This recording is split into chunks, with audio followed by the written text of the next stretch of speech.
မဲမင်္ဂလာပါရှင်။24နာရီတွင်ထူးခြားတဲ့ပြည်တွင်းပြည်ပစိတ်ဝင်စားဖွယ်တဲ့သတင်းတွေကိုတင်ဆက်ပေးပါတော့မယ်။ကျွန်မတော့မြတ်တီကိုပါ။ပို့ကုန်လိုင်းစင်များပြန်လည်လျှောက်ထားရမယ့်သတင်း။မိသက်သမားဖြစ်စင်တာကြောင့်ကိုယ့်အိမ်ကိုမိရှို့ခဲ့သူကို18လချမှတ်လိုက်တဲ့သတင်း။ဆေးရုံတစ်ခုဘုံခွဲခံရတာကြောင့်9ဦးသေဆုံးခဲ့တဲ့သတင်း။အနီးကပ်ပြခံရမှုကြောင့်အာဆင်နယ်ချန်ပီယံဆုမရခဲ့တာလို့နီးပြပြောကြားလိုက်တဲ့သတင်းပါဝင်အစရှိတဲ့ပြည်တွင်းပြည်ပစိတ်ဝင်စားဖွယ်တဲ့သတင်းတွေကိုတင်ဆက်ပေးသွားမှာပါပထမဆုံးအနေနဲ့ပြည်တွင်းသတင်းတစ်ပုဒ်ကိုတင်ဆက်ပေးကြပါမယ်။ပို့ကုန်လိုင်းစင်များပြန်လည်လျှောက်ထားရမယ်လို့သိရပါတယ်။ဒီသတင်းကိုတော့မြတ်တူကပေးပို့လာပါမန္တလေးငလင်ကြီးကြားပြတ်တောက်သွားတဲ့အင်တာနက်ချိတ်ဆက်မှုပြန်လည်ကောင်းမွန်လာတဲ့အတွက်ပို့ကုန်လိုင်းစင်များပြန်လည်လျှောက်ထားမှာဖြစ်တယ်လို့ကုန်သွယ်ရေးဦးစီးဌာနကြေညာထားပါတယ်။ကုန်သွယ်ရေးဦးစီးဌာနအနေနဲ့ပို့ကုန်လိုင်းစင်များကိုမြန်မာထရိတ်နဲ့ 2.0 နဲ့ခွင့်ပြုနေရကနေအင်အားပြည့်ငလင်ကြောင့်အင်တာနက်ချိတ်ဆက်မှုစနစ်တွေပြတ်တောက်ခဲ့ရခြင်းဖြစ်ပါတယ်။အဆိုပါကာလအတွင်းပို့ကုန်လုပ်ငန်းများအစီအပြေချောမွေ့စွာဆောင်ရွက်နိုင်တဲ့အတွက်2025ခုနှစ်ဧပြီလ1ရက်နေ့မှ30ရက်နေ့ထိပို့ကုန်လိုင်စင်လျှောက်ထားဖို့အတွက်မလိုကြောင်းကြေညာခဲ့ပြီးဖြစ်ပါတယ်။ယခုကအင်တာနက်ချိတ်ဆက်မှုပြန်လည်ကောင်းမွန်လာပြီဖြစ်တဲ့အတွက်ပို့ကုန်လုပ်ငန်းအားလုံးပုံမှန်အတိုင်း automatic လိုင်စင်နဲ့ non automatic လိုင်စင်စနစ်တို့ဖြင့်လျှောက်ထားရပြီးမှသာဆောင်ရွက်ရမှာဖြစ်တယ်လို့သိရပါတယ်။ဆက်လက်ပြီးနိုင်ငံတကာသတင်းတစ်ပုဒ်ကိုတင်ဆက်ပေးကြပါမယ်။မိသက်သမားဖြစ်ခြင်းတာကြောင့်ကိုယ့်အိမ်ကိုမိရှို့သူကို18လချမှတ်လိုက်ပါတယ်။ဒီသတင်းကိုတော့ငင်းချအောင်ပြပို့လာပါမိသက်သမားဖြစ်ရှင်ပေမဲ့မဖြစ်ခဲ့တာကိုမကျေနပ်တာကြောင့်ကိုနေတဲ့အိမ်ကိုမိနဲ့ရှို့ခဲ့သူတအုပ်ကိုအင်္ဂလန်တရားရုံးတစ်ခုကထောင်နဲ့8လချမှတ်လိုက်တယ်လို့သိရပါတယ်။အင်္ဂလန်နိုင်ငံနော့တယ်ဘာလန်မှာနေထိုင်တဲ့အသက်26နှစ်အရွယ်ရှိတဲ့ဂျိမ်းဘရောင်းဆိုသူဟ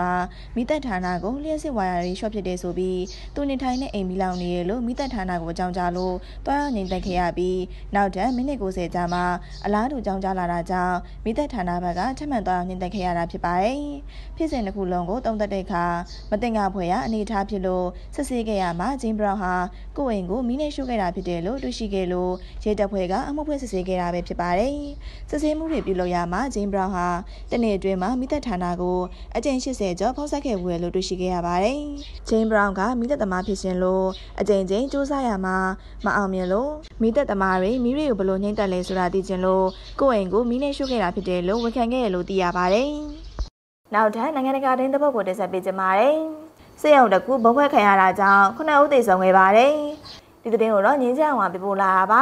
ါဆေးရုံတစ်ခုဘုံခွဲတိုက်ခိုက်ခံရတာကြောင့်9ဦးသေဆုံးခဲ့တဲ့ဖြစ်စဉ်တစ်ခုတောင်ဆူဒန်နိုင်ငံမှာဖြစ်ပွားခဲ့တယ်လို့သိရပါတယ်။တောင်ဆူဒန်နိုင်ငံဖန်ကန်မြို့ဟောင်းဧရိယာထဲမှာရှိတဲ့နေစီမရှားဆရာဝန်များအဖွဲ့ရဲ့ဆေးရုံတစ်ခုဘုံခွဲတိုက်ခိုက်ခံရတာဖြစ်ပြီး9ဦးသေဆုံးခဲ့တဲ့အပြင်ဒဏ်ရာရရှိသူဟာလည်းဒါဇင်နဲ့ရှိပြီးရှိခဲ့တယ်လို့သိရပါတယ်။ဘုံခွဲတာကြောင့်ဆေးရုံဆောင်နေရတော်တော်များများပျက်စီးသွားခဲ့တဲ့အပြင်ဆေးဝါးနဲ့ကုသရေးပစ္စည်းတွေလည်းထိခိုက်ပျက်စီးခဲ့တယ်လို့သိရပါတယ်။ဘုံခွဲတိုက်ခိုက်မှုနဲ့ပတ်သက်ပြီးတောင်ဆူဒန်ဆိုရကဘယ်အဖွဲ့အစည်းကအကြမ်းဖက်မှုလှုပ်ဆောင်ခဲ့တယ်ဆိုတာကိုအတည်ပြုထုတ်ပြန်ခြင်းမရှိသေးဘူးလို့သိရပါတယ်။နေစီမရှာဆရာဝန်များအဖွဲ့က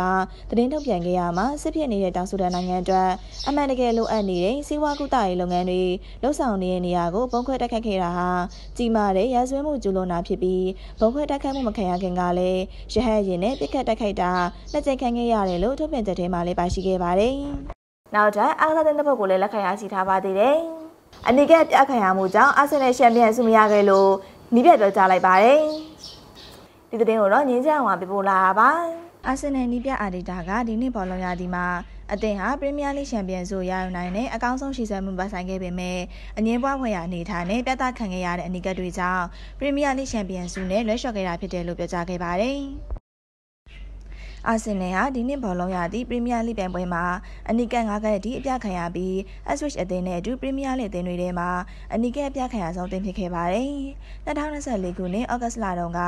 Brighton နဲ့ကစားခဲ့တဲ့ပွဲမှာဒီကလန်ရိုက်စာပြစ်ဒဏ်ပေါ်ပေးထားတဲ့ဘောလုံးကိုကန်ထုတ်ခဲ့လို့အနီးကပ်အပြခံခဲ့ရသလိုစက်တင်ဘာလအတွင်းကမန်စီးတီးနဲ့ကစားခဲ့တဲ့ပွဲမှာလည်း Trossard ကိုအချိန်ဆွဲဖို့အတွက်ဘောလုံးကန်ထုတ်တယ်ဆိုပြီးအနီးကပ်အပြခံရတာတွေကအာဆင်နယ်တင်းနေတာခဲ့တဲ့ဖြစ်စဉ်တွေဖြစ်တယ်လို့အာဒီတာကပြောကြားခဲ့ရပါ